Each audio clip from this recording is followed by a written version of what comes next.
नमस्कार मित्रों। अब हम आज उपग्रहों की चर्चा करेंगे। यद्यपि ज्योतिष में उपग्रहों का कोई महत्व नहीं है, लेकिन अगर उपग्रहों की बात नहीं की जाए एस्ट्रोनॉमी में, तो एस्ट्रोनॉमी का अध्ययन अधूरा हो जाता है। जैसे अभी हमने ग्रहों की चर्चा की पहले वीडियो में, ऐसे उपग्रहों की चर्चा करना भी बहुत आवश्यक है। यदि पृथ्वी के उपग्रहों में चंद्रमा को ही माना गया है, ज्योतिष में उसे ग्रह माना गया है, लेकिन ये बात हमें स्पष्ट समझनी चाहिए कि उपग्रह वो खगोलीय पिंड है, यानी उन खगोलीय पिंडों को उपग्रह कहते हैं जो ग्रहों के चारों ओर चक्कर लगाते हैं। वह खगोलीय पिंड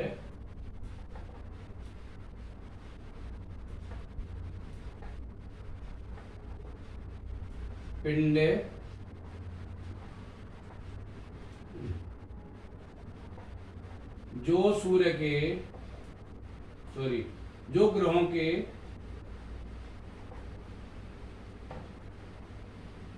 चारों ओर चक्कर लगाते हैं, उन्हें उपग्रह कहते हैं।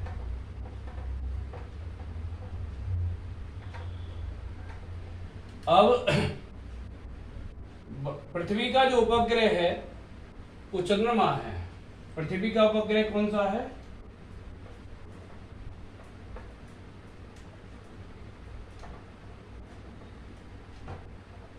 चंद्रमा। यानी चंद्रमा जो है वो पृथ्वी का उपग्रह है। इसलिए ज्योतिष में चंद्रमा का प्रभाव सबसे तीव्र कहा गया है। चंद्रमा को मन की गति से आंका गया है। सबसे अधिक प्रभावशाली होता है चंद्रमा ज्योतिष के अंदर। पृथ्वी का उपग्रह होने के कारण पृथ्वी पर सबसे ज्यादा प्रभाव उसके पड़ते हैं। ज्योतिष शास्त्रों में चंद्रमा को मन का कहा गया है, यानी चंद्रमा मनसो जायते।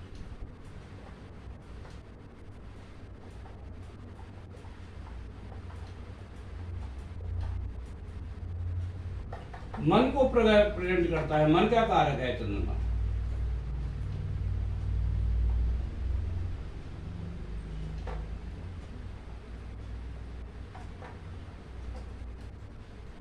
अब अभी बात आती है कि राशि क्या है। मेरे पास बहुत सारे फोन आते हैं जी, मेरा नाम मुकेश है, मेरी सिंह राशि हुई और मेरे जीवन में क्या प्रभाव है जी, ग्रहों का बताइए। कुछ लोग कहते हैं जी पहले 7.5 खत्म हुई थी, अब फिर दोबारा आ गई। मेरी ऊपर से सभी के कभी शनि की 7.5 खत्म ही नहीं होती। तो देखिए,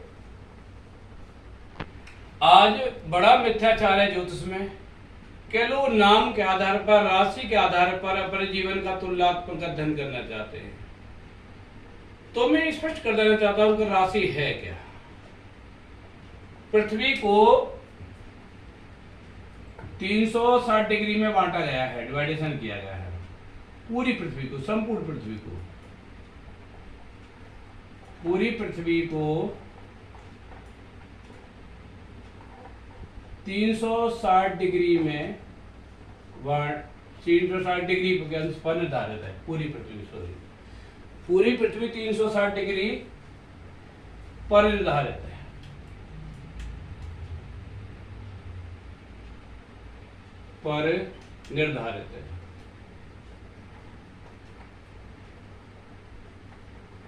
ये सभी जानते हैं।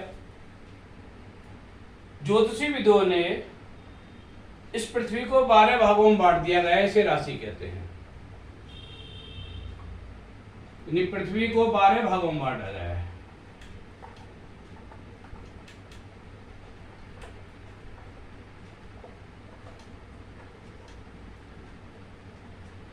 और दिन की दृष्टि से 12 भागों में बांटा गया है।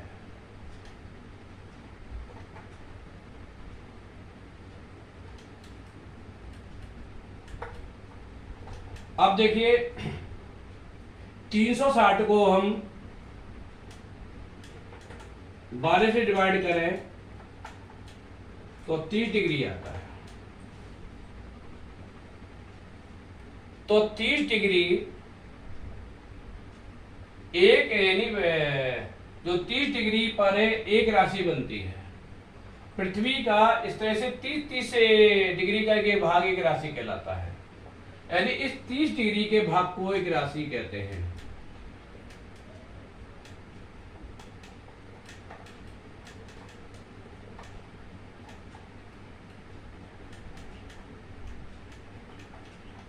ये भाग 30 डिग्री का जो है एक भाग जो बनता है उसे राशि कहते हैं। अब एक आधार हो आपको कि ये जी ऐसा है, इन राशियों के नाम के आधार पर दिए गए, जैसे पहला मेष, फिर वृष, मिथुन, कर्क। तो अगर खगोलीय मंडल को आप देखें तो ऐसी आकृति ब्रह्मांड में दिखाई देती है जिसके नाम पर, जिसके आधार पर ज्योतिषविदों ने उनको नाम दे दिए।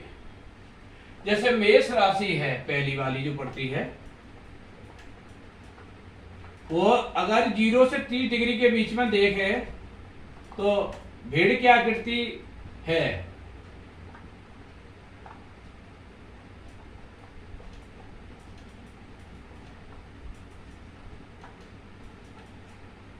बनी है।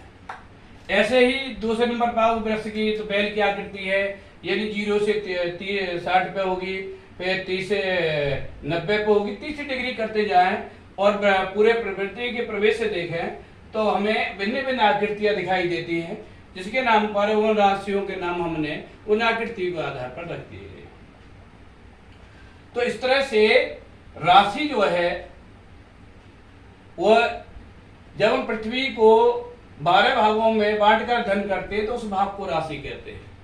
तो राशि गोचर का आधार तो हो सकती है, आपके ज्योतिषीय अध्ययन का आधार तो हो सकती है, लेकिन भविष्य तय करने का आधार आपका नहीं हो सकती। आज जो लोग केवल राशि पर निर्भर होकर अपना भविष्य जानना चाहते हैं और रोज नाम बदलते रहते हैं, नाम के आधार पर ज्योतिष को बदनाम करना चाहते हैं, वो ज्योतिष में एक मिथ्याचार है और ज्योतिष अध्ययन में एक व्यवधान है। इसलिए मैं निवेदन करना चाहूंगा कि ज्योतिष की प्रमाणता को जानें और समझें। कुछ लोग कहते हैं जी ये जो ग्रह हैं ब्रह्मांड में दिखाई देते हैं, पक्का दिखाई देते हैं, आप देखने वाले होने चाहिए। सूर्य जब तीव्र गति पे होता है तो आपसे उससे प्रभावित होते हैं। सूर्य के निकलने के आधार पर ही आप दिन और अस्त होने के आधार पर ही रात्रि की संज्ञा करते हैं। आप ये देखिए, चंद्रमा जब पूर्णिमा से अष्टमी से पूर्णिमा के बीच होता है तो उसका प्रभाव आप देखिए कि समुद्र जो शांत रहता है उसमें भी ज्वार आ जाता है। तो ये तो बात प्रमाण है, दो ग्रहों से मैंने बता दिया, सूर्य के द्वारा और चंद्रमा के द्वारा, कि पृथ्वी पर मनुष्य के मन के ऊपर, मनुष्य के शरीर के ऊपर, मनुष्य के कैरियर के ऊपर ग्रहों के प्रभाव पड़ते हैं। पर मनुष्य ये माने कि मेरे ऊपर पड़ते हैं, तो पूरी पृथ्वी पर पड़ते हैं, सभी जनजाति पर पड़ते हैं, सभी वनस्पतियों पर पड़ते हैं, सभी पर ग्रहों के प्रभाव पड़ते हैं। लेकिन मनुष्य जागृत है। पूरे सृष्टि में, पूरे ब्रह्मांड में मनुष्य ही एक ऐसा प्राणी है जो अपने सुख दुख की चिंता करते हुए अनेक प्रकार की खोज करता है। उसने मेडिकल साइंस की खोज की, उसने अनेक आविष्कार किए। तो इसलिए मनुष्य उसकी खोज करके उसकी रेमेडी परहार ढूंढकर अपने सुख दुखों को कम कर लेता है। लेकिन आप कहें कि केवल ग्रहों के प्रभाव मनुष्य के ऊपर ही है, ऐसा नहीं। कुछ लोग ऐसे हैं वो कहते हैं हम ज्योतिष को मानते ही नहीं है। देखो, मैं उनकी निंदा तो नहीं करना चाहता, माने न माने उनका विषय है, लेकिन ज्योतिष ग्रहों के प्रभाव उनके ऊपर है। आप कहें कि ये खगोलीय पिंड ग्रह दिखाई देते हैं, आपको रात्रि के समय शुक्ल पक्ष में खड़े हो जाए और पंचांग से देख लें कि गुरु और शुक्र उदय हो रहे हों समय, जैसे 28 अप्रैल को गुरुदय होगा, और तो आपको एक आकृति पीले रंग की उत्तर पूर्व दिशा में, उनकी दिशा भी बताऊंगा कि किस दिशा में ग्रह दिखाई देते हैं, उधर मुंह कर खड़े हो जाए, आपको खगोलीय आकृति दिखाई दे जाएगी। प्राचीन काल से भारत में विधान था, पहले इतने आविष्कार नहीं थे, मौसम विभाग के आविष्कार नहीं थे, विज्ञान विधा बड़ी पीछे थी, तो लोग ग्रहों के आधार पर ही ये जान लेते थे कि क्या होने वाला है। जैसे किसान था, चंद्रमा को देखकर ये तय कर लेता था कि आज मंडी के भाव क्या होंगे, आज उसका जो अनाज है तेज रेट में जाएगा या मंद रेट में जाएगा। शुक्र को देखकर ही लोग जिसे शुक्रा कहते थे देहात में, उसको देखकर ही अनुमान लगाते थे कि अब शुक्र उदय हो गया है, अब समाज में विवाह शादी वगैरह संभव होंगे, और उसी के द्वारा अपनी परंपराएं अपनाते थे, लोग शुभ कार्य करना शुरू कर देते थे। तो ये प्रचलन हमेशा से रहा है, ग्रह पहले से ही है और दिखाई भी देते हैं। आप देखने वाले हों, दिन में इसलिए संभव नहीं है कि सूर्य का प्रकाश बहुत ज्यादा तेज होता है, इसलिए उनके दर्शन होना कठिन है। अगर चंद्रमा के प्रकाश में जब सूर्य अस्त हो चुका हो और रात्रि का समय हो, टिपटिपाते तारों के रूप में आप इन ग्रहों को देख सकते हैं। तो मैं इस बारे में बात करूंगा कौन सा ग्रह किस दिशा में दिखाई देता है। आप जो विद्यार्थी इसका शौक रखते हैं, यानी ज्योतिष में धन रहता चाहते हैं, वो ग्रहों को पहचाने, अच्छी बात है। वो ग्रहों को जब पहचानेंगे तभी मिथ्याचार से बच सकेंगे।